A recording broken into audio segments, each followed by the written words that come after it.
जैसे आप सिंपली यहाँ पर डैशबोर्ड पर आते हैं, तो डैशबोर्ड पर आपके पास अगर आप स्टॉक एनालिसिस है तो आपके पास 4 मोड है।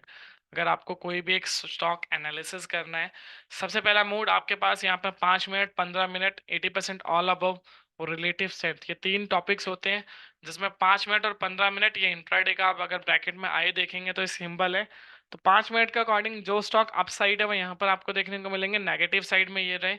सेम 80% ऑल अबव यहाँ पर आपको बाइंग सेंटिमेंट मिलता है और सेलिंग सेंटिमेंट मिलता है।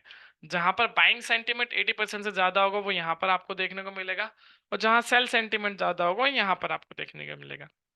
इसी तरीके से रिलेटिव स्ट्रेंथ, आप रिलेटिव स्ट्रेंथ की बात करें तो कौन से ऐसे स्टॉक्स हैं, कई बार ऐसा होता है पैसिफिक सेक्टर्स अच्छा परफॉर्म कर रहा है, तो उसके अंदर कोई एक ऐसा स्टॉक है जो आउट परफॉर्म कर रहा है या इन परफॉर्म कर रहा है, ठीक है, वो आपको इसके अंदर देखने को मिलता है कि काफी अच्छी स्ट्रेंथ के साथ। और कई बार ऐसा होता है कि मार्केट आपका प्रॉपर नेगेटिव जा रहा है बट कुछ स्टॉक अच्छे परफॉर्म कर रहे हैं, या मार्केट के फ्लो में मार्केट के साथ ही गिरते जा रहे हैं, तो वो आपको यहाँ पर देखने को मिलेंगे, पॉजिटिव वाले ग्रीन साइड, नेगेटिव वाले राइट साइड। सबसे पहला ऑप्शन यह हो गया आपके पास स्टॉक सिलेक्ट करने का। सेकंड ऑप्शन आप यहां से कर सकते हैं must watch left hand side में, जिसमें आपके पास निफ्टी 50 रैंकिंग मिल जाती है। सेकंड, आप निफ्टी 50 रैंकिंग नहीं भी देखते हैं तो स्टॉक एफएनओ रैंकिंग है। And the third one, stock positional, अगर आपको एक स्विंग ट्रेडिंग करनी है, स्विंग ट्रेडिंग या स्कैल्पिंग आप बोल सकते हैं, वो आप करना चाहते हैं, तो उसके लिए आप स्टॉक पोजिशनल यूज कर सकते हैं, जिसमें सिंपली हम यहाँ पर देख सकते हैं कि क्या प्रोस्पेक्टिव दिया हुआ है, सिंबल यानी कि करंट जो भी उनके स्टॉक्स के नेम है, CMP current market price, buy above किस प्राइस के ऊपर बाय करना है, सेल किसके नीचे, target 1 target 2, stop losses, up sentiment down sentiment है, और हाईएस्ट डिलीवरी, इसके ऊपर अभी बात करेंगे इन डिटेल में, हाईएस्ट डिलीवरी, ठीक है। ये ऑप्शन है आपके पास, ये तो हो गया स्विंग ट्रेडिंग और पोजिशनल्स के लिए, और ये हो गया आपका सेकंड अगर आप इंट्राडे के लिए स्टॉक प्लान करते हैं, निफ्टी 50 रैंकिंग या एफएनओ रैंकिंग। थर्ड, अगर आप बात करें वापस से डैशबोर्ड पर आएंगे, तो यहाँ पर आपके पास है सेक्टर स्ट्रेंथ रैंकिंग, जहाँ पर आप सेक्टर वाइज ट्रेड कर सकते हैं। अब अगर हम सेक्टर वाइज बात करें तो यहाँ पर आप पर्टिकुलर सेक्टर की स्ट्रेंथ देख सकते हैं कि कौन से ऐसे पर्टिकुलर सेक्टर्स हैं जो आज अच्छे परफॉर्म करते दिख रहे हैं ऑन अ पॉजिटिव नोट या ऑन अ नेगेटिव नोट। अगर नेगेटिव नोट होगा तो वहाँ पर रेड कलर में आपको देखने को मिलेगा जैसे एफएमसीजी है, और पॉजिटिव नोट पर होगा तो वो ग्रीन कलर में अलग ही आपको हाईलाइटेड दिखेगा। क्लियर, तो सिंपली यहां से आपको क्लियर हो जाएगा। थर्ड चीज फॉर एन एग्जांपल देख लेते हैं, एफएमसीजी, बाहर आपने देखा सेक्टर स्ट्रेंथ रैंकिंग, जैसे आपने क्लिक किया पर्टिकुलर सेक्टर पर तो सबसे पहली चीज आपको मिल गई स्टॉप लॉस टारगेट, वही सेम सिंबल, बाइंग आप किसके ऊपर करनी है, सेल कितने के नीचे, टारगेट 1 टारगेट 2, वही सारी चीजें जो आपको पोजिशनल में। पाइवेट पॉइंट, अब पाइवेट पॉइंट में वही अप सेंटिमेंट डाउन सेंटिमेंट, और पाइवेट पॉइंट हमेशा अगर आपको कोई भी स्टॉक बाय या सेल करना है थ्रू सॉफ्टवेयर की बात कर रहा हूं मैं अभी, तो आपको सबसे ज्यादा इंपॉर्टेंट यहाँ पर आपके लिए पाइवेट रहेगा। पाइवेट आपको ये क्लैरिफिकेशन देता है कि भाई अगर आपने अभी एक ट्रेड एग्जीक्यूट करी, फॉर एन एग्जांपल मुझे ये स्टॉक जैसे कि दिख रहा है कोलपाल, बाय करना है 86% है, तो मैं इस प्राइस के ऊपर बाय करूंगा हमेशा, इसके नीचे बाय नहीं करूंगा। क्यों? क्योंकि ये मेरे 3 टारगेट हो गए अगले, R1 R2 R3 जो रेसिस्टेंस है, इन्हें आप अपना नॉर्मली टारगेट भी बोल सकते हैं, और ये जो S1 S2 S3 है ये आपके सपोर्ट हैं जो कि आपका स्टॉप लॉसेस का काम करेगी। तो ये चीज हमेशा आपको ध्यान में रखनी है कि जो बाइंग हमेशा आपकी रहेगी वो पाइवेट पॉइंट के ऊपर रहेगी, या सेलिंग भी आप करते हैं पर्टिकुलर आपको स्टॉक शॉर्ट करना है तो वो भी इसके नीचे करेंगे। Clear. Third one, stock strength ranking, जैसा कि हमने बात करी थी रिलेटिव स्ट्रेंथ की यहाँ पर स्टार्टिंग में, ठीक है, डैशबोर्ड पेज पर, जहाँ पर हमने यही बात करी थी कि कोई भी पर्टिकुलर सेक्टर हो उसके अंदर अगर मान के चलिए जैसे कि ये सेक्टर ये प्रॉपर आउट परफॉर्म करता हुआ दिख रहा है, डाउन साइड में है प्रॉपर ये सेक्टर, ठीक है। अब इसमें क्या है, इस पर्टिकुलर सेक्टर के अंदर जो स्टॉक है गोदरेज प्रो जैसे कि आप देखने को मिल रहा है यहाँ पे, ठीक है। अब ये क्या है कि ये पॉजिटिव नोड में ट्रेड कर रहे हैं तो यहाँ से आपको स्टॉक्स मिल सकते हैं, ठीक है। फोर्थ वन, मिसलेनियस का ऑप्शन आता है, यहाँ से आप देख सकते हैं जहाँ पे 60 के अबव वाले, जहाँ पे बाइंग सेंटीमेंट और जहाँ पे सेलिंग सेंटीमेंट है 60 के अबव, वो चीज आप देख सकते हैं। तो ये 4 ऑप्शंस हैं। अब फॉर एन एग्जांपल जैसे हमने एक ही को थ्रू कर लेते हैं कि स्टॉक तो आपको पता चल जाएंगे, अब स्टॉक को एनालिसिस करना सबसे ज्यादा इंपॉर्टेंट होता है। कोई भी एक ट्रेड लेने से पहले कैसे आप उस स्टॉक को एनालिसिस करेंगे या कैसे आप क्लैरिफाई होंगे कि हाँ अब एक आप राइट पाथ और राइट वे पर हो, कि हाँ अब आपको ये ट्रेड लेनी चाहिए या ये पर्टिकुलर स्टॉक लेना चाहिए, उसके ऊपर बात। ठीक है, यहाँ पर आपने देखा सिंपली गोदरेज, गोदरेज पे क्लिक किया मैंने। क्लिक करने के बाद कुछ इस तरीके से डिटेल ओपन होकर आती है मेरी स्क्रीन पर। आप सबसे पहले अगर आप डिटेल की बात करें, वन टू वन डिस्कस करेंगे कि भाई क्या क्या है डिटेल्स और कैसे इसको यूज करना है, कैसे इजी टू यूज है, ये कैसे आपको क्लैरिफिकेशन देगा ये। तो सबसे पहली चीज, गोदरेज प्रॉपर्टी का जो प्राइस है, प्राइस देखने को मिल रहा है। उसके बाद टेक्निकल इंडिकेटर्स क्या कह रहा है, टेक्निकल इंडिकेटर कह रहा है by first. Second highest delivery, जैसा कि मैंने आपको बताया था मैं हाईएस्ट डिलीवरी के ऊपर बात करूंगा अभी, क्योंकि ये बार बार आ रहा था।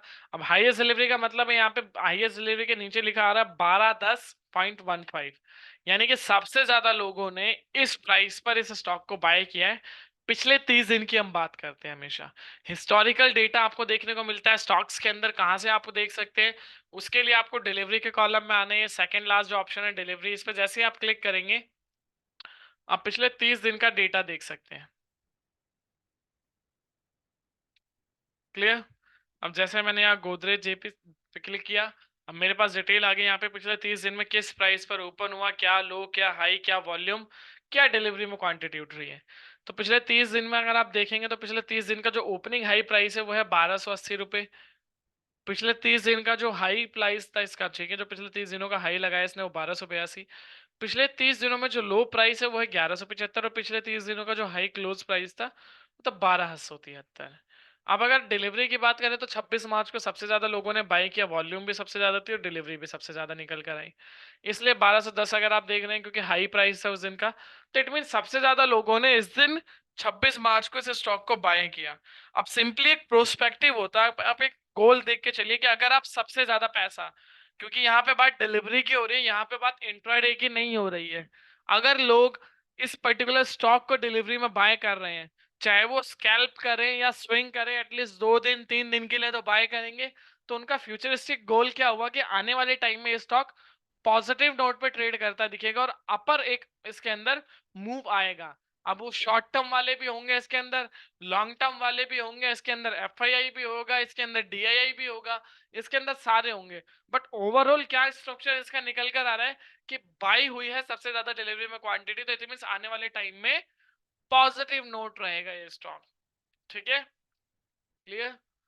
वापस आते हैं, first confirmation done by, second भी पता चल गया बाय, थर्ड सेंटिमेंट। अब सेंटिमेंट की अगर आप बात करें तो यहां पर आपको एवरेज सेंटिमेंट जैसे कि आप देखने को मिल रहा है। अब ये आपको क्या क्लैरिफिकेशन दे रहा है, buying sentiment 67%, sell sentiment 33%। It means जिस भी तरफ ये 65-70 हो उस डायरेक्शन में हमेशा आपकी ट्रेड रहेगी। तो तीनों चीजें यहाँ पर क्या क्लैरिफाई कर रही है कि भाई ये तीनों चीजें 70 के अराउंड है, ठीक है 67 है, तो इट मींस डन। 1 सेकेंड हो गया, सॉरी 2/3 हो गया, यानी कि 2/3 कंफर्मेशन बाई की है। फिर आ गया सपोर्ट और रेसिस्टेंस, 1100 पे सपोर्ट है, 1300 पे रेसिस्टेंस है। तीन चीजें आपको पता चल गई बाय। अब आपको इंट्राडे के लिए बाय करना है तो 1224 के ऊपर करना है। अब इसका प्राइस देख लेते हैं।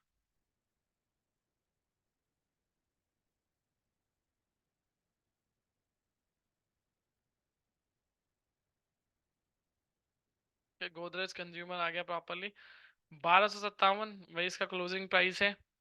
ठीक है, ओपनिंग प्राइस 1235, हाई लगाया 1259, लो लगाया 1220। हमारी क्लैरिफिकेशन क्या थी, 1224 के ऊपर बाय करना है। ओपन होने के बाद इट मींस कहीं ना कहीं स्टॉक में एक नेगेटिव सेंटीमेंट आया होगा, जिसके बाद ये नीचे लो आया। ठीक है, उसके बाद क्या हुआ, स्टॉक ने अगेन अपसाइड, जब यहाँ पर डेटा आया होगा आपके पास, इट मींस इसके ऊपर आपको बाय करना था ये पर्टिकुलर स्टॉक। मॉर्निंग में अगर आपने फिर उसके ऊपर बाय किया होता, जो इसका तीसरा टारगेट था, ठीक है, तीसरा टारगेट 1293 का था, लेकिन दूसरे टारगेट के नियर बाय गया था, 1259 का हाई लगाया था, वही 1266 था। तो इट मीन्स आप एक अच्छे खासे पर्टिकुलर स्टॉक के अंदर एक रिटर्न प्लान कर सकते थे, ऑलमोस्ट 20 पॉइंट 30 पॉइंट इजिली आपको इसमें मिल जाते हैं। ठीक है, यहाँ पे बात कर रहे हैं पर स्टॉक की। सेम अगर इसका ऑप्शन ट्रेड करना है आपको, तो ऑप्शन के लिए जो फर्स्ट सेकंड थर्ड ये तीन चीजें आपने यहाँ पे देखी, ठीक है, इसके साथ साथ ये जो यहाँ पे सबसे इंपॉर्टेंट चीज है, ये आप देखेंगे तीनों सेंटीमेंट सेम डायरेक्शन में होने चाहिए, तब आप कोई ट्रेड प्लान करेंगे। क्लियर? तब उसके बाद जब आपको लगे कि हाँ ये तीनों चीजें हम आपको क्लैरिफाई कर रही हैं, उसके बाद फोर्थ चीज और आपको देखनी है, यहाँ पर आपको डेटा मिलता है जब मार्केट लाइव होती है, इंट्राडे डेटा। यहाँ पर वो सिग्नल होगा, ऑप्शन सिग्नल, जो आपको बाय बताएगा या तो, ठीक है, या तो सेल बताएगा। अब यही चीजें आपको देखनी है। फॉर एन एग्जाम्पल, अब जैसे कि यहाँ पे सारी चीजें बाय हैं, बाय बाय बाय, और ये भी तीनों अप, तो यहाँ पर भी बाय होना चाहिए, तब आप बाय करेंगे बाय। सेम इसके नियर बाय वाला जो स्ट्राइक होगा, यहाँ से ऑप्शन चेन से मिल जाएगा, वो आप बाय कर लेंगे, ठीक है, क्लियर। और सेल होगा तो आप वेट करेंगे, या तो सारी चीजें सेल हो, यहाँ पे भी तीनों सेल हो, यहाँ पर भी डाउन साइड हो, तब सेल हो, तब आप बाय करेंगे। तो इस तरीके से आप पर्टिकुलर स्टॉक के अंदर प्लान कर सकते हैं। अब इसके अलावा अगर किसी को कोई स्टॉक का खुद से व्यू चाहिए तो वो पूछ सकता है, फिर हम मूव करेंगे फाइनल, अदरवाइज फिर हम सेशन वाइंड करेंगे। तो आपके जो भी डाउट्स है पर्टिकुलर स्टॉक्स को लेके वो आप कंसर्न कर सकते हैं।